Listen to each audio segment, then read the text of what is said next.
So hello everyone, आप अभी ये रिकॉर्डेड लेक्चर्स देखिए और प्रोसीजर आपको क्या फॉलो करना है। आपको ये लेक्चर्स देखने हैं और इन लेक्चर्स को देखने के बाद सबसे पहला काम जो आपको करना है इनके नोट्स बनाने हैं। ठीक है, साथ ही साथ क्या करेंगे, नोट्स बनाएंगे। लेक्चर देखेंगे, साथ ही साथ एक पेन और कॉपी लेके नोट्स बनाते जाएंगे और उसके साथ आपका जो भी डाउट्स होगा उसको एक साइड में लिखते जाएंगे और वो सारे डाउट्स आप इकट्ठा हमसे पर्सनली डिस्कस कर सकते हैं। ठीक है, जब तक हमारे पास परमिशन नहीं है क्लासेस ओपन करने की, तब तक हम इस तरह से आपका ऑनलाइन आपको इंगेज रखेंगे, क्योंकि आपके एग्ज़ाम के लिए सबसे ज़्यादा जो ज़रूरी चीज़ है वो है कंसिस्टेंसी। अगर आपने कंसिस्टेंसी ब्रेक कर दी तो आपके लिए एग्ज़ाम और मुश्किल हो जाएगा, क्योंकि और भी लोग हैं वो भी प्रिपेयर कर रहे हैं, काफ़ी एक बड़ी भीड़ है जो तैयारी कर रही है। तो उस बड़ी भीड़ को अगर आपको टैकल करना है तो आपको भी साथ ही साथ चलते रहना पड़ेगा और उसके लिए ज़रूरी है कंसिस्टेंसी। और जब हम क्लास करेंगे तो अपना हम कंटिन्यूएशन बना के चलेंगे और वही चीज़ आपको करनी है। कॉपी लेनी है, साथ ही साथ नोट्स बनाने हैं और उसके साथ जो भी डाउट हो साइड में लिखना है, उसको हमसे पर्सनली डिस्कस करना है। ठीक है, ऐसा नहीं कि आप दीवार के पीछे टिक के या फिर आराम से सोते हुए वीडियो देखें, ऐसे मज़ा नहीं आएगा और ऐसे आप अपना 100% भी यूटिलाइज़ नहीं कर पाएंगे। तो चलिए शुरू करते हैं। तो आज हम पोर्शन शुरू करने जा रहे हैं इंडियन ज्योग्राफी। देखिए, अगर ज्योग्राफी की बात आती है और आपका एग्ज़ाम में ज्योग्राफी की बात करें तो टोटली आपका इंडियन ज्योग्राफी मान के चलते हैं मेजर पोर्शन इंडियन ज्योग्राफी से ही कवर होता है, क्योंकि सारे फैक्ट्स आपको इसी पार्ट में मिलेंगे, सारी फैक्चुअल नॉलेज आपको इसी पार्ट में मिलेंगी और इसमें हर एक स्टेटमेंट अपने आप में एक एक क्वेश्चन बन के आता है। तो बहुत ज़रूरी होता है कि हमारे लिए इंडियन ज्योग्राफी कंप्लीट करना।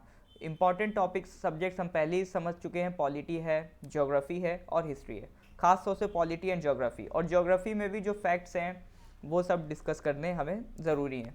तो सबसे पहले अगर इंडियन ज्योग्राफी की बात करें तो बेसिकली ये है क्या, इंडिया की ज्योग्राफी, यानी हम इंडिया के बारे में ही पढ़ेंगे।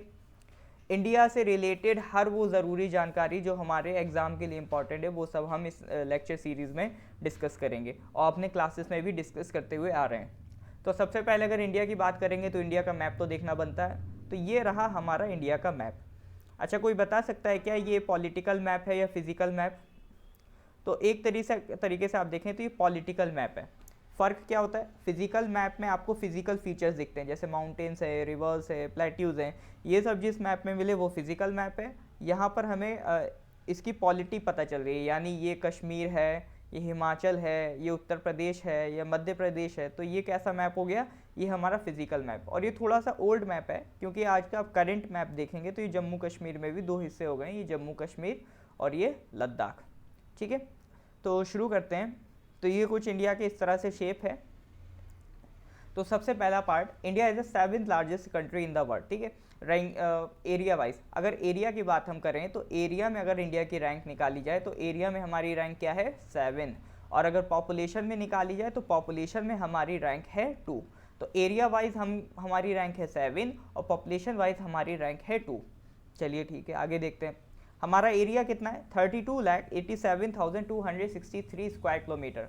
अब ऐसा नहीं है आप डिक्टो एग्जैक्ट यही फिगर याद रखने को लग जाएं, आपको एक आइडिया रखना है कि 32 लाख के करीब। ठीक है, आपको आइडिया रखना है कि 32 लाख के करीब, 32 लाख स्क्वायर किलोमीटर के अराउंड हमारे कंट्री का एरिया है। और ये पूरे वर्ल्ड के एरिया की बात करें तो ये कितना है, 2.42%। ठीक है, और हम सेकंड मोस्ट पॉपुलस कंट्री है, यानी पॉपुलेशन के हिसाब से अगर आप देखेंगे तो हमारी पॉपुलेशन सेकंड नंबर पे आती है और हमारी पॉपुलेशन यही अराउंड 1 बिलियन है, जो कि दुनिया की 17.44% है।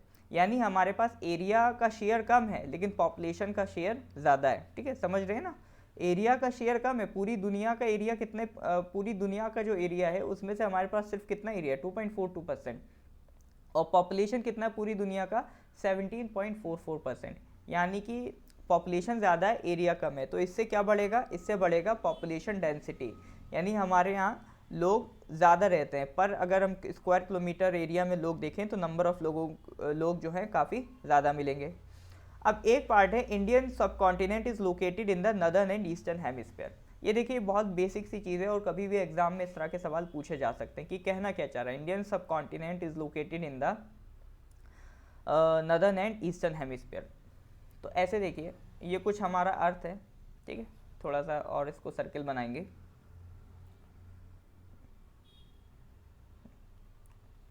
हो,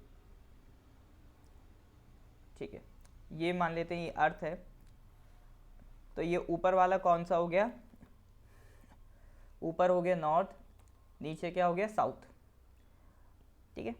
ये लाइन कौन सी होती है, ये होती है इक्वेटर वाली लाइन। ये इक्वेटर वाली लाइन ने क्या करा, अर्थ को दो पार्ट में डिवाइड कर दी, ऊपर वाले पोर्शन को कहते हैं नॉर्थ, नीचे वाले को कहते हैं साउथ। क्यों कहते हैं, क्योंकि ये डायरेक्शंस होती हैं हमारे पास, ये ईस्ट होता है, ये वेस्ट होता है, इधर नॉर्थ होता है, ये साउथ होता है, ये हमेशा याद रखेंगे। तो ऊपर वाला नॉर्थ है, नीचे वाला पार्ट कौन सा है, साउथ। अब यहाँ से भी हम अर्थ के दो टुकड़े कर देंगे, ठीक है। ये वाला क्या हो गया, ये हो गया ईस्टर्न हेमिस्फीयर, और ये क्या हो गया, वेस्टर्न हेमिस्फीयर। अब अगर आपसे पूछे इंडिया किस हिस्से में, तो इंडिया हमारा यहाँ है, हम यहाँ कहीं हैं। यानी हम किस हिस्से में हैं, अगर नॉर्थ और साउथ में पूछें तो नॉर्थ हिस्से में, ईस्ट और वेस्ट में पूछे तो ईस्ट में है। दोनों को क्लब कर दीजिए, हम कहाँ हैं, नॉर्थ ईस्टर्न पार्ट। हम किधर हैं, नॉर्थ ईस्टर्न पार्ट में। तो यही तो लिखा है, इंडियन सब continent is located in the northern and eastern hemisphere. चलिए आगे देखते हैं। अब हम बात करेंगे इंडिया की नेबर्स की, पड़ोसी तो सबसे पहले देखेंगे। नेबर्स की अगर हम बात करें तो ये कौन सा कंट्री है, चाइना, इधर पाकिस्तान, ये देखिए ये अफ़गानिस्तान से भी हमारी बाउंड्री टच होती है, ठीक है, अफ़गानिस्तान से भी हमारी बाउंड्री टच है। फिर कौन सा इधर, बांग्लादेश, इधर कौन सा है, म्यांमार। फिर श्रीलंका से वाटर बाउंड्री टच होती है, लैंड बाउंड्री नहीं बनती श्रीलंका से हमारे पास। एक दो और कंट्रीज बचे,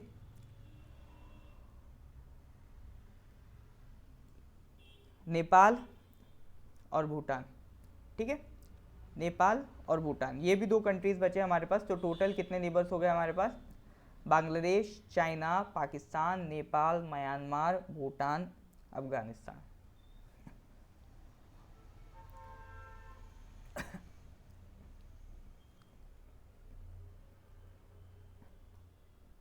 बांग्लादेश, चाइना, पाकिस्तान, नेपाल, म्यांमार, भूटान, अफगानिस्तान, ये कंट्रीज़ हैं जो हमारे नेबर्स हैं। अब इसमें भी डायरेक्ट आपको कैसे याद रखना है, देखिए।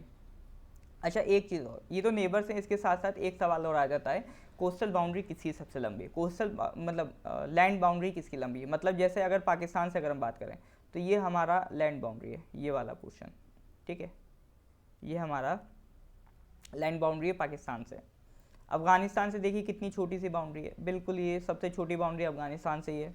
नेपाल के साथ हमारी लैंड बाउंड्री ये रही, ये वाला ये हिस्सा क्या है, ये हमारी नेपाल से लैंड बाउंड्री है। भूटान से देखिए ये वाला, ठीक है, ये वाला भूटान से लैंड बाउंड्री है। बांग्लादेश से देखिए ये वाला जो पोर्शन है ये हमारी किससे बाउंड्री है, ये तो नहीं आएगा, ये यहाँ तक आएगा, फिर उसके बाद ये देखिए यहाँ तक आएगा, ये सारा पोर्शन किसके साथ बाउंड्री है हमारा, बांग्लादेश के साथ, ठीक है।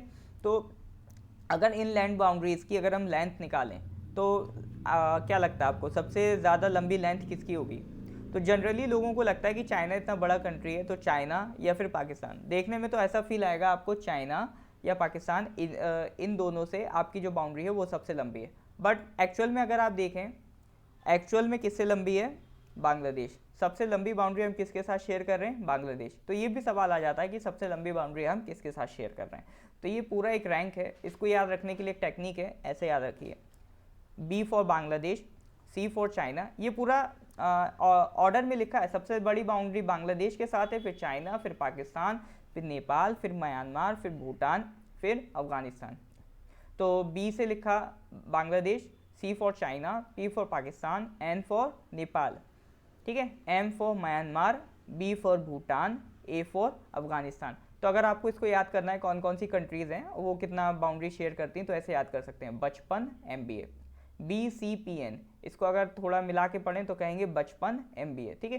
तो ये टेक्निक अगर आप याद रखेंगे बचपन MBA वाली, तो इससे आपको सारे नेबर कंट्रीज याद हो जाएंगे विद ऑर्डर, ठीक है, विद ऑर्डर की किसकी लैंड बाउंड्री सबसे बड़ी है। तो बांग्लादेश की सबसे बड़ी है तो B, C फॉर चाइना, फिर for Pakistan, N for Nepal, M for Myanmar, B for Bhutan, A for Afghanistan. Afghanistan के साथ हम सबसे छोटी बाउंड्री शेयर करते हैं। तो ये थे हमारे नेबर्स। अब आगे बढ़ते हैं। अब देखिए इंडिया में जो ट्रॉपिक ऑफ कैंसर है, ट्रॉपिक ऑफ कैंसर 8 स्टेट से पास होता है। अब ये ट्रॉपिक ऑफ कैंसर कौन सी लाइन है, तो ये वर्ल्ड ज्योग्राफी में हम पढ़ते हैं, जो अर्थ है, अर्थ को हम हॉरिजॉन्टली कई लाइंस में डिवाइड कर देते हैं। जैसे जो बिल्कुल मिडल वाली लाइन होती है उसे कहते हैं 0 डिग्री इक्वेटर। इसी तरह से एक इम्पॉर्टेंट लाइन होती है 23.5 डिग्री नॉर्थ, इसको हम कहते हैं ट्रॉपिक ऑफ कैंसर। तो हमारी जो इंडिया है वो इस ट्रॉपिक ऑफ कैंसर से पास करती है। तो सवाल आता है कि इंडिया के कौन कौन से स्टेट्स पास करेंगे।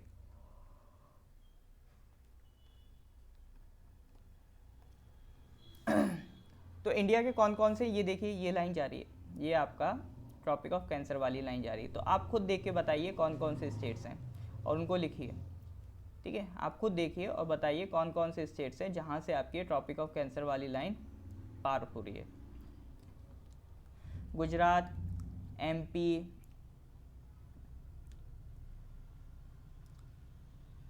Jharkhand, West Bengal, Tripura, Mizoram.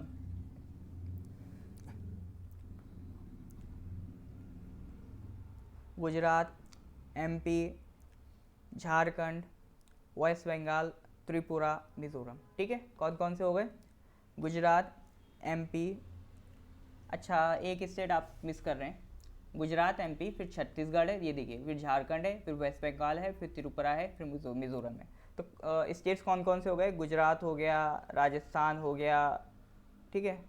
अच्छा राजस्थान भी मिस हो रहा है, ये देखिए राजस्थान, फिर एमपी भी हो गया, फिर छत्तीसगढ़ हो गया, फिर झारखंड हो गया, फिर वेस्ट बंगाल हो गया, फिर त्रिपुरा हो गया,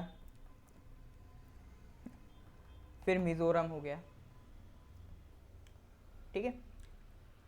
कैसे याद करेंगे, सोचिए, इसकी भी ट्रिक देख लेते हैं।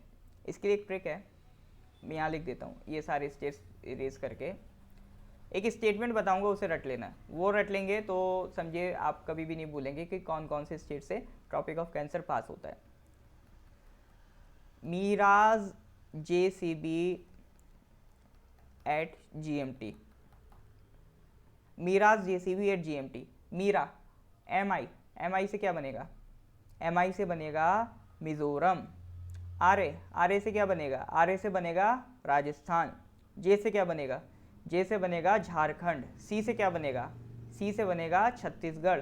बी से क्या बनेगा, बी से बंगाल, ठीक है। वेस्ट बंगाल को हम क्या लिख देंगे, बंगाल।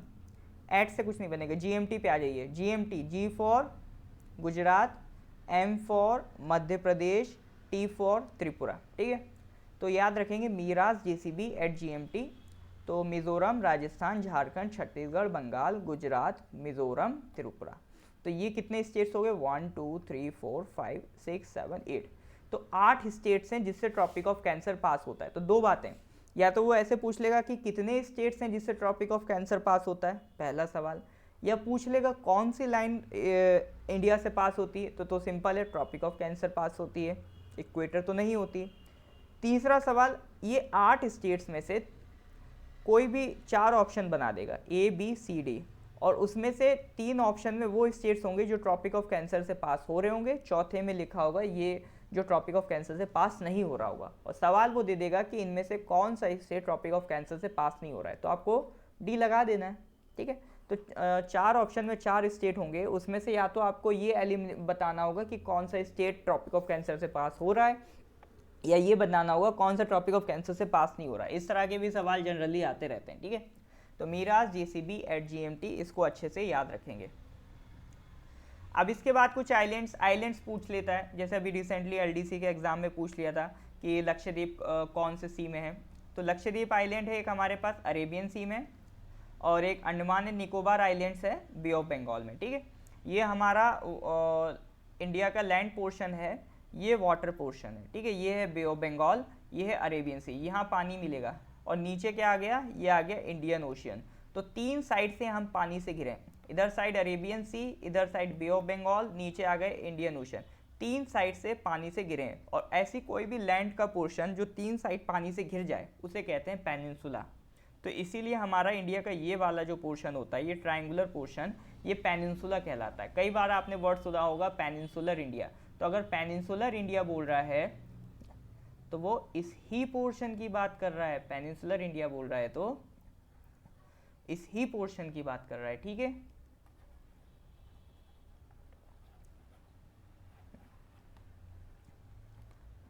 तो ये कौन सा हो गया, बे ऑफ बंगाल, ये हो गया अरेबियन सी, ये हो गया इंडियन ओशन, ठीक है। तो 8 स्टेट्स हैं, 8 स्टेट्स गुजरात, कौन कौन से थे, मिजोरम, राजस्थान, झारखंड, छत्तीसगढ़, और बी से क्या है बंगाल, जी से गुजरात, एम से महाराष्ट्र, और सॉरी एम से महाराष्ट्र नहीं है, एम से है मध्य प्रदेश, और टी से है त्रिपुरा। तो ये 8 स्टेट्स हैं जो आपका ट्रॉपिक ऑफ कैंसर से पास होते हैं। उसके अलावा अब पानी से हम 3 साइड से घिरे हैं। हमारा जो नीचे वाला पोर्शन है साउथ वाला, Arabian Sea, Bay of Bengal और इंडियन ओशन। इसीलिए जो हमारा ये ट्रायंगुलर पोर्शन है इसे हम क्या कहते हैं, पेनिनसुलर इंडिया कहते हैं, ठीक है। इसके अलावा पहले क्या पढ़ा था, इससे पहले हमने पढ़ा था लैंड बाउंड्रीज। लैंड बाउंड्रीज हम किसके साथ शेयर कर रहे हैं, तो उसके लिए ट्रिक पढ़ी थी बचपन MBA, BCPN MBA। बी से बांग्लादेश, सी से चाइना, पी से पाकिस्तान, एन से नेपाल, एम से म्यांमार, बी से भूटान, ए से अफगानिस्तान। तो आगे आ जाते हैं बॉर्डरिंग स्टेट्स, ठीक है। ये वैसे बहुत ज़्यादा इंपॉर्टेंट तो नहीं है, बट फिर भी एक बार मैप है हमारे पास तो क्लियर अपने आप देखते चलते हैं। बॉर्डरिंग स्टेट्स में कहने का मतलब है वो क्या करेगा, वो आपसे पूछ लेगा कि जैसे पाकिस्तान है, पाकिस्तान इंडिया से तो बॉर्डर कर रहा है, बट इंडिया के किस किस स्टेट से बॉर्डर कर रहा है वो हम ज़रा देख लेते हैं। तो सबसे पहले हम बात करें पाकिस्तान की कर लेते हैं। तो पाकिस्तान किस किस से बॉर्डर शेयर कर रहा है, ये देखिए, ये हमारा कौन सा पोर्शन है पाकिस्तान वाला। तो एक तो जम्मू कश्मीर है, अब लद्दाख अलग हो गया तो यहाँ पर लद्दाख भी लिख सकते हैं, लद्दाख से भी कर रहा है, ठीक है। पाकिस्तान किससे बॉर्डर शेयर कर रहा है, जम्मू कश्मीर से कर रहा है, लद्दाख से कर रहा है, हिमाचल से कर रहा है, हिमाचल से नहीं कर रहा है, पंजाब से कर रहा है, राजस्थान से कर रहा है, और गुजरात से कर रहा है, ठीक है। गुजरात, राजस्थान, पंजाब, जम्मू कश्मीर और एक लद्दाख। लद्दाख इसलिए नहीं लिखा है क्योंकि लद्दाख स्टेट की कैटेगरी में नहीं आता है, लद्दाख आता है यूनियन टेरिटरी की कैटेगरी में। खैर वैसे तो अब जम्मू कश्मीर भी यूनियन टेरिटरी ही है, तो जम्मू कश्मीर लद्दाख यहाँ पर स्टेट ना होके क्या है, यूनियन टेरिटरी। तो कौन कौन से स्टेट्स हैं, जम्मू कश्मीर, लद्दाख, पंजाब, राजस्थान, गुजरात। तो ये किससे पास करते हैं, पाकिस्तान से। अब इसके बाद अफगानिस्तान की बात करें, अफगानिस्तान का तो देखिए हमने देखा था अभी, छोटा सा पोर्शन है, ये वाला जो इतना सा हिस्सा है ये हमारा अफगानिस्तान के साथ बाउंड्री है। तो कौन शेयर कर रहा है, लद्दाख शेयर कर रहा है। और ये वाला पोर्शन एक्चुअल में हमारे कंट्रोल में नहीं है, इसको हम कहते हैं POK, पाकिस्तान ऑक्यूपाइड कश्मीर। ये हमारे कंट्रोल में नहीं है, इसीलिए जो अफगानिस्तान वाला बॉर्डर है वो हमारे कंट्रोल में नहीं है। अब चाइना की बात कर लेते हैं। चाइना तो बहुत बड़ी बाउंड्री शेयर करता है, ये देखो आप इधर, ये पूरी ये सब आप देखो, ये वाला पूरा पोर्शन ये हमारी किससे बाउंड्री, ये सब चाइना ही से तो है। तो अब आप खुद आइडिया लगा लो कौन कौन से स्टेट्स इन्वॉल्व हैं। लद्दाख तो है, फिर हिमाचल है, उत्तराखंड है, सिक्किम है और अरुणाचल है, ठीक है। अरुणाचल है, हिमाचल है, उत्तराखंड है, सिक्किम है और लद्दाख है। ये सारे स्टेट किसके साथ बाउंड्री शेयर कर रहे हैं, ये सारे स्टेट्स बाउंड्री शेयर कर रहे हैं चाइना के साथ।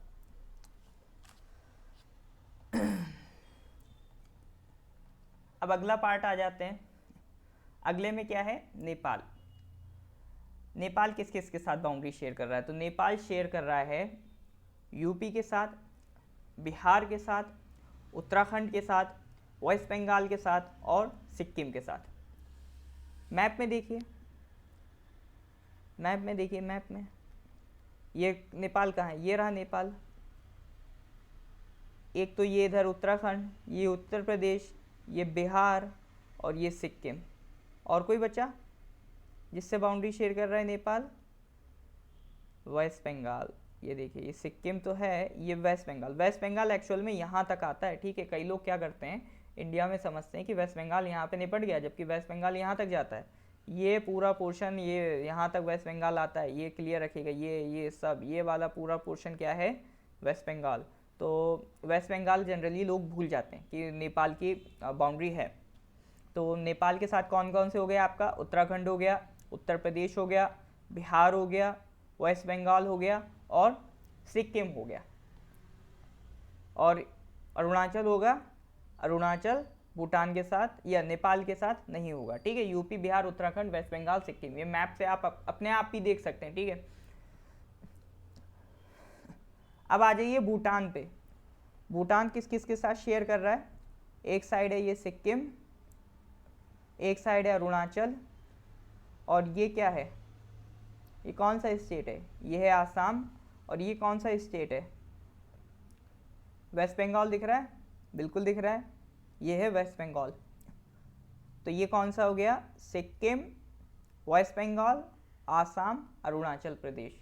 सिक्किम, वेस्ट बंगाल, आसाम, अरुणाचल प्रदेश। 1 2 3 4 4 स्टेट्स हैं जिनसे भूटान पास करता है, 4 स्टेट, सिक्किम, वेस्ट बंगाल, आसाम, अरुणाचल प्रदेश, ठीक है। सिक्किम, वेस्ट बंगाल, आसाम, अरुणाचल प्रदेश, ये 4 स्टेट्स हैं भूटान जिससे बॉर्डर शेयर करता है। अब अगली पार्ट में आप आ जाइए बांग्लादेश। बांग्लादेश किधर है, ये रहा बांग्लादेश, ठीक है। बांग्लादेश किसके साथ शेयर कर रहा है, ये देखिए, ये पूरा एक बाउंड्री है बांग्लादेश का, ये ऐसे। तो बांग्लादेश आपका शेयर कर रहा है वेस्ट बंगाल, फिर आसाम से कर रहा है, थोड़ा आसाम से भी कर लेगा, मेघालय से कर रहा है, फिर इधर त्रिपुरा है, और इधर ये आपका मिज़ोरम भी है, ठीक है। तो बांग्लादेश किसके साथ बाउंड्री शेयर कर रहा है, एक तो हो गया आपका वेस्ट बंगाल, आसाम, मेघालय, त्रिपुरा और मिज़ोरम। तो ये हो गए बांग्लादेश के लिए। म्यांमार की अगर हम बात करें तो म्यांमार अरुणाचल से शुरू कर दीजिए, अरुणाचल, नागालैंड, मणिपुर, मिज़ोरम। अरुणाचल, नागालैंड, मणिपुर, मिज़ोरम, ये जितना भी बिल्कुल ईस्टर्न साइड में स्टेट्स हैं, ईस्टर्न इंडिया के ईस्टर्न साइड्स में जितने भी स्टेट्स हैं, ये अरुणाचल से शुरू करिए, अरुणाचल प्रदेश, नागालैंड, मणिपुर, मिज़ोरम, ये सब किसके साथ बाउंड्री शेयर कर रहे हैं, ये सब बाउंड्री शेयर करेंगे म्यांमार के साथ। तो ये हमारे country and the bordering states वाला पार्ट था। अब आ जाइए पेनिनसुलर स्टेट्स पे। इंडिया में कौन कौन से स्टेट्स पेनिनसुलर स्टेट्स हैं, तो 9 states are our peninsular states. Peninsular states मतलब जैसे हमने क्या कहा, ऐसा पोर्शन लैंड का जो 3 साइड पानी से घिरा हो, लैंड का ऐसा पोर्शन जो 3 साइड पानी से घिरा हो, 1 2 3, वो क्या कहलाता है, पेनिनसुलर पोर्शन। इधर देखिए, इधर क्या है, अरेबियन सी, इधर क्या है, बे ऑफ बंगाल, इधर क्या है, इंडियन ओशन, 3 साइड पानी से जो पोर्शन कवर अप है वो क्या कहलाएगा, पेनिनसुलर पार्ट। तो पेनिनसुलर पार्ट में अब हम बात करेंगे पेनिनसुलर स्टेट्स, यानी कौन कौन से स्टेट्स इस पेनिनसुलर इंडिया में वाटर से टच होते हैं। तो ये कहानी कहाँ से शुरू हो गई, वेस्ट बंगाल, उड़ीसा, आंध्र प्रदेश, तमिलनाडु, केरला, कर्नाटका, महाराष्ट्र, गुजरात। वेस्ट बंगाल, उड़ीसा, आंध्र प्रदेश, तमिलनाडु, केरला, कर्नाटका, महाराष्ट्र, गुजरात, ये आपके क्या हैं, ये सब आपके हैं पेनिनसुलर स्टेट। तो 9 स्टेट्स हमारे पेनिनसुलर हैं, इनके बारे में भी अच्छे से जानकारी आपको रखनी है, ठीक है। देखिए, ये अगर आपको इतना तो आइडिया होना चाहिए कि इंडिया में कौन कौन से स्टेट्स होते हैं, ठीक है। स्टेट्स का आइडिया होना बहुत ज़रूरी है। तो कहाँ से शुरू करें, इतने सारे स्टेट्स हैं, पढ़ना बहुत मुश्किल है। तो सबसे पहले ये पेनिनसुलर स्टेट बहुत अच्छा तरीका होते हैं स्टेट्स याद कराने का, ठीक है। ये वाले स्टेट्स थोड़ा सा कॉम्प्लेक्स हैं, छोटे छोटे समझ में नहीं आता, इसकी भी हम आराम से बात करेंगे, ये भी बहुत आसान है पढ़ना। लेकिन पहले आप पेनिनसुलर से स्टार्ट करिए, ठीक है। पहले आप जो स्टेट्स को समझना है और याद करना है, ये स्टेट से याद करिए कि सबसे पहले आप पेनिनसुलर याद कर लीजिए। आप सोचिए 28 स्टेट्स में 9 स्टेट्स तो आपने इसी से रेडी कर लिए, 28 में से 9 स्टेट्स तो आपने कैसे रेडी कर लिए, सिर्फ पेनिनसुलर के नाम पे रेडी कर लिए, ये वाले। ओहो,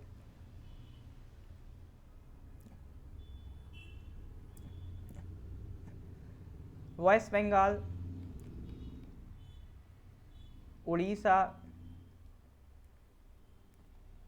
ठीक है,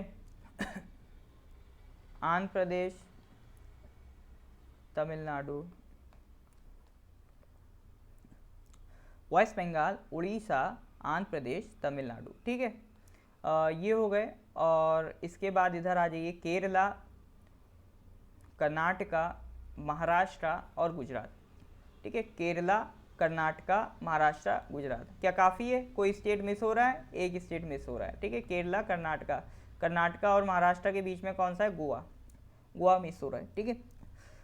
तो ये सीक्वेंस याद रखिए। सबसे पहले क्या करना है? सबसे पहले ईस्टर्न वाले याद करिए। ईस्टर्न में कौन है? वेस्ट बंगाल, उड़ीसा, आंध्र प्रदेश, तमिलनाडु। वेस्टर्न में कौन है? केरला, कर्नाटका, गोवा, महाराष्ट्र, गुजरात। देखिए पेनिनसुलर स्टेट्स याद कर लेंगे, आपको बहुत हेल्प मिलेगी। आप यहाँ की हिल्स याद करना आसान हो जाएगा, आपको यहाँ के पोर्ट्स याद करना आसान हो जाएगा कि उड़ीसा में कौन सा पोर्ट है, आंध्र प्रदेश में कौन सा पोर्ट है। तो ये सारी चीज़ें और आसान हो जाएंगी। बट एक बार पेनिनसुलर स्टेट्स में मैं इसलिए फोकस कर रहा हूँ ताकि आपकी एक इमेजिनेशन, क्लैरिटी इंडिया को लेके क्लियर हो, ठीक है। मतलब पता ही नहीं चल रहा आंध्र प्रदेश, कोई पता चला आंध्र प्रदेश या उत्तर प्रदेश को बना दे, ठीक है। तो ये ऐसा नहीं होना चाहिए। तो इसके लिए ज़रूरी है कि हमें स्टेट्स की स्पेसिफिक नॉलेज हो, इसीलिए मैं यहाँ पर अभी तक रुका हुआ हूँ और इस पर बार बार फोकस कर रहा हूँ। फिर से मैं स्टार्ट कर रहा हूँ, वेस्ट बंगाल से शुरू करिए। वेस्ट बंगाल, उड़ीसा, आंध्र प्रदेश, तमिलनाडु, ये कौन से हो गए? East side. कम से कम इतना ही ऑब्जर्व कर लीजिए कि 4 स्टेट्स हैं ईस्ट साइड में। कितने स्टेट्स हैं? 4 स्टेट्स, वेस्ट बंगाल, उड़ीसा, आंध्र प्रदेश, तमिलनाडु। अब वेस्ट साइड पे आ जाइए। वेस्ट साइड पे कितने? 4 या 5? 5 स्टेट्स हैं, केरला, कर्नाटका, गोवा, महाराष्ट्र, गुजरात, ठीक है। केरला, कर्नाटका, गोवा, महाराष्ट्र, गुजरात। ये वाला तो याद हो ही जाएगा। सबसे ऊपर कौन है? गुजरात, फिर उससे मिला दिए महाराष्ट्र, फिर उससे मिला दीजिए कर्नाटका। कर्नाटका महाराष्ट्र के बीच छोटा सा स्टेट है गोवा, और सबसे नीचे केरला। तो ये 4 स्टेट्स आपके ईस्ट साइड में और 5 स्टेट्स आपके वेस्ट साइड में। ये टोटल मिला दें तो 9 हमारे पास पेनिनसुलर स्टेट्स हैं। अब इसमें एक सवाल बहुत ज़्यादा कॉमन है कि लॉन्गेस्ट कोस्ट लाइन किस स्टेट के पास है? कोस्ट लाइन मतलब ये वाला, जो ये कोस्ट के साथ लाइन है ना, जैसे ये गुजरात की ये वाली कोस्ट लाइन है, ये गुजरात की कोस्ट लाइन है, ये महाराष्ट्र की कोस्ट लाइन है, ये गोवा की छोटी सी, ये कर्नाटका की, ये केरला की। तो सबसे लॉन्गेस्ट कोस्ट लाइन गुजरात की। ये बहुत इंपॉर्टेंट फैक्ट है, बहुत जनरली पूछ लिया जाता है। लॉन्गेस्ट कोस्ट लाइन किसकी है? गुजरात की। चलिए आगे बढ़ते हैं। इंडिया में हाईएस्ट पीक्स कहाँ कहाँ पर मिलेंगी? देखिए माउंटेन्स की जहाँ तक बात है, माउंटेन्स हम अलग से भी प्रॉपरली जीके वाले पोर्शन में भी डिस्कस करेंगे, बट फिर भी एक बार देख लेते हैं कुछ इंपॉर्टेंट अभी काम के हों। जैसे इंडिया में अगर हाईएस्ट बात करें तो माउंट एवरेस्ट तो नहीं है, क्योंकि वो इंडिया में नहीं आता, उसे हम नेपाल में डाल देते हैं। इंडिया में हाईएस्ट हम माउंट K2 को कहते हैं। K2 ये आपका पीओके वाले पोर्शन में है। यहाँ पर एक ये ट्रांस हिमालयन की रेंज होती है, तो उसमें 2 माउंटेन्स हैं इंडिया के पास, एक है K2, ठीक है, एक है गाशरब्रुम। 2 माउंटेन्स हैं हमारे पास, K2 और गाशरब्रुम। तो K2 हमारा सबसे हाईएस्ट है। उसके बाद सेकंड अगर हम चले आएँ, जो एक्चुअल में इंडिया में इस टाइम हमारे मिल जाएगा, जो हमारे कंट्रोल में है, क्योंकि माउंट K2 तो हमारा हाईएस्ट है वो, बट वो पीओके में है, वो इंडिया के कंट्रोल में नहीं है। तो एक्चुअल में अगर हम बात करें प्रैक्टिकली, तो कंचनजंगा हमारा हाईएस्ट है। और कंचनजंगा कहाँ मिलेगा? सिक्किम में मिलेगा। फिर नंदा देवी, नंदा देवी उत्तराखंड में मिलेगा। फिर सलतोरो इंपॉर्टेंटली कांगते, कांगते ये कहाँ आपका? अरुणाचल का हाईएस्ट है। फिर सारामाटी, सारामाटी इंपॉर्टेंट है, नागालैंड का है, ठीक है। और ये अनायमुडी, अनायमुडी कहाँ का है? केरला का है। डोडा बेटा कहाँ का है? तमिलनाडु का है। अनायमुडी केरला का है, डोडा बेटा तमिलनाडु का है। तो ये इतना जो इंपॉर्टेंट है उनको याद रखिए, बाकी हम माउंटेन से हिल्स को अलग से कवर करेंगे इन जीके। तो आगे बढ़ते हैं, important facts of India. India के इंपॉर्टेंट फैक्ट्स की अगर हम बात करें तो हमारा सबसे पहले वही बेसिक सवाल आते हैं कि लैटिट्यूड कहाँ से कहाँ तक जाता है, लॉन्गिट्यूड कहाँ से कहाँ तक जाता है। तो एक बार देख लेते हैं हमारा लैटिट्यूड लॉन्गिट्यूड कैसे डिफाइन हो रहा है। लैटिट्यूड लॉन्गिट्यूड होते क्या हैं? ये अभी जितनी भी ये हॉरिजॉन्टल लाइंस हैं, ठीक है, ये जितनी भी आपकी हॉरिजॉन्टल लाइंस हैं ये क्या होती हैं? लैटिट्यूड्स होती हैं। और ये जितने भी मान लेते हैं, ये थोड़ा गड़बड़ बन गया, एक बार फिर से देख लीजिए। ये हॉरिजॉन्टल वाली क्या हो गई? ये हो गई लैटिट्यूड्स।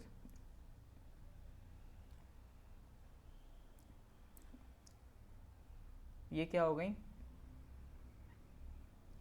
लॉन्गिट्यूड।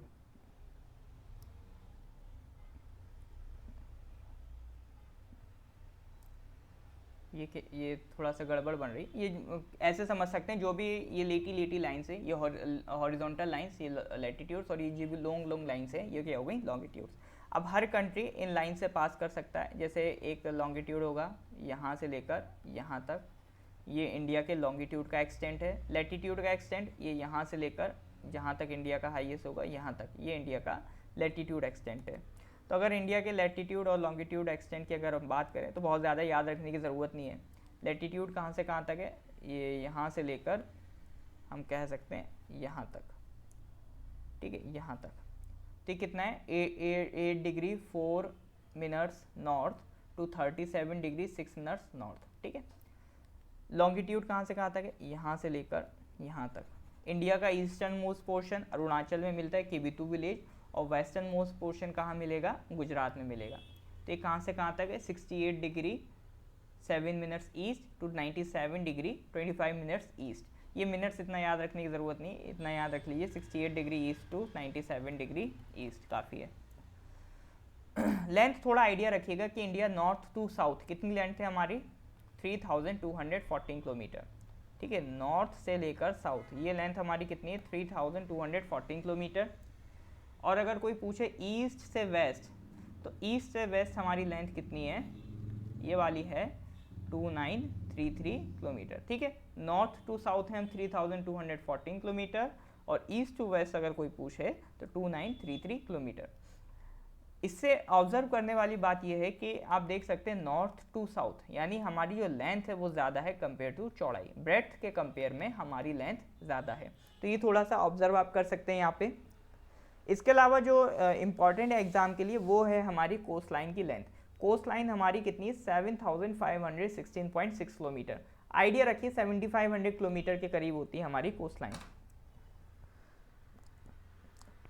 अराउंड 7500 किलोमीटर हमारी कोस्ट लाइन होती है। ये थोड़ा आइडिया रखिए। ये पूरा अगर हम ये सब मिला देना, ये वाला पोर्शन प्लस ये लक्षद्वीप के भी तो आइलैंड्स हैं, इनकी भी तो कुछ कोस्ट लाइन्स होंगी, ये अंडमान के भी तो आइलैंड्स हैं, अंडमान निकोबार के, इनकी भी तो कुछ कोस्ट लाइन्स होंगी। इन सबको जब हम टोटल कर दें तो हमारी कोस्ट लाइन आती है 7516 किलोमीटर। अराउंड याद रखें तो 7500 के करीब याद रख सकते हैं। अब और इम्पॉर्टेंट फैक्ट्स, जैसे हमारे पास यूटीज़ कितनी है, 8 यूटीज़ हैं। कौन कौन सी हैं 8 यूटीज़, कोई बता सकता है? 8 यूटीज़, एटलीस्ट स्टेट्स याद हो ना हो, यूटीज़ तो याद होनी चाहिए। 8 यूटीज़ हैं हमारे पास। सबसे पहले दिल्ली, फिर मैं लिख रहा हूँ जम्मू कश्मीर, फिर मैं लिख रहा हूँ लद्दाख, फिर चंडीगढ़, फिर हम लिख रहे हैं लद्दाख, चंडीगढ़, फिर अगली है Dadra and Nagar and Daman and Diu. ये पहले अलग अलग थी, दादरा नगर अलग थी, दादरा एंड नगर एक थी, दमन एंड दीव एक थी। अब ये सब मिला के एक ही यूटी बन गई, Dadra and Nagar and Daman and Diu हवेली, ठीक है। दिल्ली, जम्मू कश्मीर, लद्दाख, चंडीगढ़, दादरा एंड नगर और दमन एंड दीव, ठीक है। तो ये थोड़ा सा आइडिया रखेंगे। और कितनी हो गई है, 5 हो गई, अभी 3 और बची हैं। 3 कौन कौन सी बची हैं? 3 हम कह सकते हैं, एक तो हो गई हमारे पास पुडुचेरी, एक कौन सी हो गई, पुडुचेरी हो गई, एक हो गई अंडमान एंड निकोबार, कौन सी हो गई, अंडमान एंड निकोबार, एक हो गई हमारे पास लक्षद्वीप, कौन सी है ये, लक्षद्वीप, ठीक है। Delhi, Jammu Kashmir, Ladakh, Chandigarh, Dadra and Nagar and Daman and Diu Haveli, sorry हवेली यहाँ नहीं आएगा, नगर हवेली आता है, हवेली यहाँ नहीं आएगा, दादरा एंड नगर हवेली एंड कहाँ गया, दमन एंड दीव। तो 8 थी वो इरेज हो गई। फिर से एक बार शॉर्ट में देख लेते हैं कौन कौन सी थी। दिल्ली थी, जम्मू कश्मीर थी, लद्दाख है, चंडीगढ़ है, पुडुचेरी है, लक्षद्वीप है, अंडमान निकोबार और वही Dadra and Nagar Haveli and Daman and Diu. तो ये 8 हमारी यूटीज़ हैं जो हमारे पास एक्टिव हैं। States 28, longest coast line Gujarat, volcano active कहाँ है, ये अंडमान एंड निकोबार में एक आइलैंड है बैरन आइलैंड, उसमें मिलेगा। इंडिया का सदर्न मोस्ट पॉइंट और सदर्न मोस्ट टिप, इसका मतलब क्या है, ये देखिए सदर्न मोस्ट पॉइंट आपको ये अंडमान निकोबार आइलैंड में मिलेगा, ठीक है। अंडमान एंड निकोबार के जो आइलैंड्स हैं ये दो पार्ट्स में डिवाइड हैं, ऊपर वाले अंडमान, नीचे वाले निकोबार। निकोबार वाले भी 3 पार्ट में डिवाइड हैं, कार निकोबार, इसी तरह से लिटिल निकोबार, इसी तरह से एक जो सबसे छोटा वाला नीचे वाला आइलैंड है, जब जो सबसे साउथ में है निकोबार का पार्ट, उसे कहते हैं ग्रेट निकोबार। तो उस ग्रेट निकोबार का जो सबसे सदर्न मोस्ट पॉइंट है उसे कहते हैं इंदिरा पॉइंट। तो इंदिरा पॉइंट इंडिया का सबसे सदर्न मोस्ट पॉइंट है। इंदिरा पॉइंट क्या है? इंडिया का सबसे सदर्न मोस्ट पॉइंट आपको मिलेगा। और दूसरा नाम क्या है? Pygmalion point. Southern most tip क्या है? ये तो थोड़ा सा आउटर में हो गए। अगर हम मेनलैंड इंडिया की बात करें तो सदर्न मोस्ट टिप ये वाला पोर्शन, ये क्या है? ये कन्याकुमारी है। जनरली हम कहते हैं ना कश्मीर से कन्याकुमारी, तो हम पूरा नॉर्थ टू साउथ कवर कर रहे होते हैं। तो ये कन्याकुमारी कौन सा है? हमारा सदर्न मोस्ट टिप है। और सदर्न मोस्ट पॉइंट कौन सा है? Indira point. Northern most point Indira col, ये आपका इधर आ जाता है, सियाचिन के पास मिलेगा। ईस्टर्न मोस्ट पॉइंट अरुणाचल में है, किबितू में मिलेगा।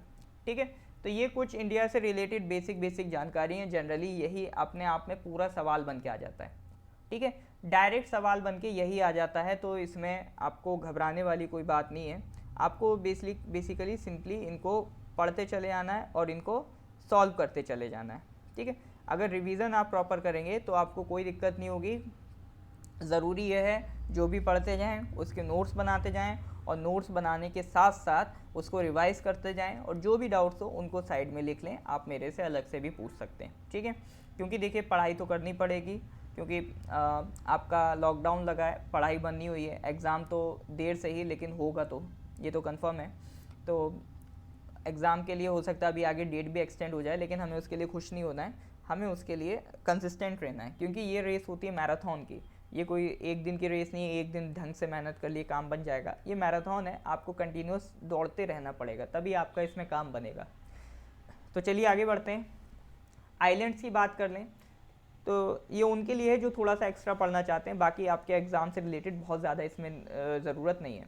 आइलैंड्स की अगर हम बात करें तो 2 पार्ट्स में डिवाइड कर देते हैं। ये पूरा अंडमान एंड निकोबार को देखें तो ये ऊपर वाला क्या है? अंडमान। नीचे वाला क्या है? निकोबार।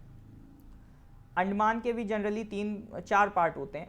ये वाला पोर्शन नॉर्थ अंडमान, ये मिडिल अंडमान, ये लोअर अंडमान, और ये लोअर अंडमान भी कह देते हैं, सदर्न अंडमान भी कह देते हैं। इसी में आपको कैपिटल मिलेगी पोर्ट ब्लेयर, जो अंडमान और निकोबार की कैपिटल है। फिर ये कौन सा है? लिटिल अंडमान। फिर इसके बाद नीचे आ जाइए, यहाँ से 10 डिग्री का लैटिट्यूड पार करता है। ये सारा पानी है और यहाँ से एक 10 डिग्री का लैटिट्यूड गुजर रहा है। और इसके नीचे निकोबार आइलैंड्स है। ऊपर वाले हो गए अंडमान आइलैंड्स और नीचे हो गए निकोबार आइलैंड्स। दोनों को मिला देते हैं तो बन जाता है अंडमान एंड निकोबार। निकोबार में अगर हम बात करें तो मेन कौन सा है? एक तो आपका ये कार निकोबार है, ठीक है, एक लिटिल निकोबार है, एक ग्रेट निकोबार है। इसी ग्रेट निकोबार का जो सदर्न मोस्ट पॉइंट था वो क्या था? इंदिरा पॉइंट, जिसे हमने कहा था इंडिया का सदर्न मोस्ट पॉइंट। वो कौन सा था? इंदिरा पॉइंट या पिग्मेलियन पॉइंट। वो इसी ग्रेट निकोबार के सबसे लास्ट में है। तो अंडमान एंड निकोबार में हमने देख लिया 2 पार्ट्स, अंडमान निकोबार, उनके भी अपने अपने पार्ट्स होते हैं। ये अंडमान और निकोबार को सेपरेट करता है 10 डिग्री लैटिट्यूड। तो इसीलिए जो पानी वाला हिस्सा है 10 डिग्री लैटिट्यूड वाला, इसको हम कह देते हैं 10 डिग्री चैनल। ये चीज़ इंपॉर्टेंट है, ये पूछ सकता है 10 डिग्री चैनल किस किस को क्रॉस करता है, किस किस को सेपरेट करता है या कहाँ से पास करता है। तो 10 डिग्री चैनल आपका अंडमान एंड निकोबार से पार करता है। नेक्स्ट अब हम आ जाते हैं अंडमान एंड निकोबार में रिसेंटली 3 आइलैंड्स के नाम बदले गए। तो अंडमान में ही बदले गए। अंडमान में 3 आइलैंड्स थे, एक हैवलॉक, एक नील और एक सर ह्यूज रॉस। तो ये 3 आइलैंड्स थे, हैवलॉक, नील, सर ह्यूज रॉस। तो इन 3 आइलैंड्स का रिसेंटली हमने नाम बदला है। रॉस आइलैंड का नाम कर दिया नेताजी सुभाष चंद्र बोस आइलैंड, नील आइलैंड का नाम बदल के कर दिया शहीद द्वीप आइलैंड, हैवलॉक का नाम बदल के कर दिया स्वराज द्वीप। ठीक है, याद कैसे रखें? तो ऐसे रखिए, रॉस बोस, रॉस बोस। ठीक है, नील, ई देखिए इसमें भी ई, शहीद ई, तो नील से शहीद, ई और इधर रॉस बोस। तो इनको राइम कर लेंगे तो बचा हुआ कौन सा हो जाएगा? हैवलॉक का स्वराज द्वीप। तो ये 3 आइलैंड्स हैं, ये रिसेंटली चेंज किए थे प्राइम मिनिस्टर ने इनके नाम, तो इनको याद रखना ज़रूरी है। तो आगे हम बात करेंगे इंडिया के फिज़िकल फीचर्स की। ठीक है, फिज़िकल फीचर्स की वैसे तो मेन बात हम नेक्स्ट क्लास में करेंगे। आज हम यहीं पर थोड़ा सा ड्रॉप करेंगे, बट उससे पहले मैं आपको एक थोड़ा सा बेसिक आइडिया देना चाहता हूँ इंडिया के फिजिकल फीचर्स को लेके। ये बहुत ही ब्यूटीफुल डायग्राम है जो इंडिया के फीचर्स को इन वन इमेज एक्सप्लेन कर देता है कि हमारा इंडिया दिखता कैसा है। वैसे तो बहुत अलग अलग वेरिएशन है, थोड़ा बहुत एग्जैक्टली ऐसा नहीं है, लेकिन एक ब्रॉड लेवल पे एक जो ये स्कूल टेक्स्ट बुक्स का एक ये इमेज है, एक बिल्कुल ब्रॉड, मतलब एक ब्रॉड लेवल पे एक आइडिया दे देता है, हाँ कि इस पोर्शन में क्या मिलेगा, इस पोर्शन में क्या मिलेगा। ठीक है, तो अगर ये आपको क्लियर है तो इंडिया की जो इमेज है वो आप और क्लियरली बना पाएंगे। तो जैसे ये वाला पोर्शन है, ये हिमालयन रेंज है, तो ये वाला पोर्शन अगर आपको पता है, ये इमेज अगर आपके दिमाग में है, तो आप बता पाएंगे कि हाँ ये माउंटेनियस पोर्शन, यहाँ सब हमें पहाड़ी पहाड़ मिलेंगे। ठीक है, फिर इससे जैसे ही हम नीचे उतरेंगे यहाँ हमें प्लेन्स एरिया मिलेंगे। ठीक है, माउंटेन के जस्ट बाद क्या मिलेगा, प्लेन एरिया मिलेगा, क्योंकि ये माउंटेन की जो नदियाँ हैं ये अपने साथ मिट्टी लाएंगी, सेडिमेंट लाएंगी, और उस सेडिमेंट को कहाँ डिपॉजिट कर देंगी, इस प्लेन एरिया में। और यहाँ पर हमें दुनिया की one of the most fertile soil मिलेगी, वो होगी एलुवियल।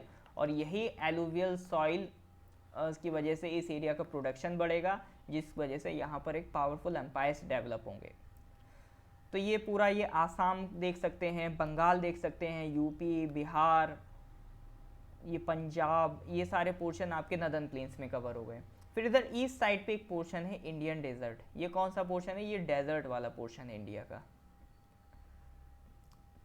फिर आ जाते हैं घाट्स पे। तो ये वाला पोर्शन कौन सा है, ये वाला पोर्शन है ईस्टर्न घाट्स का। ये वाला पोर्शन कौन सा है, ये वाला पोर्शन है वेस्टर्न घाट्स का। घाट्स मतलब ये भी माउंटेन्स हैं, ये भी माउंटेन्स हैं, ये ईस्ट साइड के माउंटेन्स है तो ईस्टर्न घाट्स, ये वेस्ट साइड पे हैं तो इनका नाम रख दिया वेस्टर्न घाट्स। फिर इसके बाद ये बाकी का जो ये पोर्शन है, ये आपका प्लेट्यू का पोर्शन है। ठीक है, ये कौन सा पोर्शन है, प्लेट्यू का, यानी डक्कन प्लेट्यू। प्लेट्यू क्या होते हैं, प्लेट्यू होते हैं जो हाइट पर हों बट फ्लैट हों, तो ये आपका डक्कन प्लेट्यू वाला इलाका है। तो ये कुछ इंडिया के बेसिक फिजिकल फीचर्स हैं। तो नेक्स्ट क्लास में हम लोग इन्हीं फिजिकल फीचर्स से बात करेंगे। आज मैं ज़्यादा लंबा लेक्चर नहीं बना रहा हूँ क्योंकि ये फर्स्ट लेक्चर है। आने वाले लेक्चर्स हमारे थोड़े से और मतलब थोड़े से प्रॉपर लेंथ के होंगे। तो आज बस एक हमारा फर्स्ट लेक्चर है, तो मैं नहीं चाह रहा पहले दिन आपको ऐसा बर्डन दे दूँ। मेन चीज़ हमारा क्या है, कम या ज़्यादा नहीं पढ़ने का कंसेप्ट है। मेन कंसेप्ट है थोड़ा पढ़ें लेकिन कंसिस्टेंट पढ़ें, लगातार पढ़ना वो ज़्यादा ज़रूरी है, because consistency is the key. तो यहीं पर इस लेक्चर को कंप्लीट करते हैं। बाकी हमारा जो फिजिकल फीचर्स वाला पार्ट है उसे हम नेक्स्ट क्लास में, यानी कि कल के लेक्चर में डिस्कस करेंगे। अब हम इसी तरह से रेगुलर क्लासेस करेंगे, आपको इंगेज रखेंगे, आपको कंसिस्टेंट बनाएंगे। आपको क्या करना पड़ेगा, आपको बस इतना करना पड़ेगा, इसके रेगुलर आपको नोट्स बनाने साथ ही के साथ। और ये लेक्चर, डिस्क्लेमर दे रहा हूँ, ये लेक्चर वैसे तो शुरू में देना चाहिए था, अब चलो बाद में दे देता हूँ, डिस्क्लेमर दे रहा हूँ, ये लेक्चर बगैर कॉपी या पेन के नहीं देखना है, कोई फ़ायदा नहीं होगा। अगर ये लेक्चर आप देख रहे हैं तो हाथ में कॉपी और पेन होना चाहिए, और अगर आप पूरा लेक्चर बिना कॉपी पेन के देख के आए हैं तो इसको फिर से रिपीट करें और कॉपी और पेन के साथ देखें। नोट्स बनाना बहुत ज़रूरी है, डाउट्स लिखना ज़रूरी है, डाउट्स पूछना भी ज़रूरी है। 3 काम ये आपकी तरफ से रहेंगे, बाकी काम हमारी तरफ से रहेगा।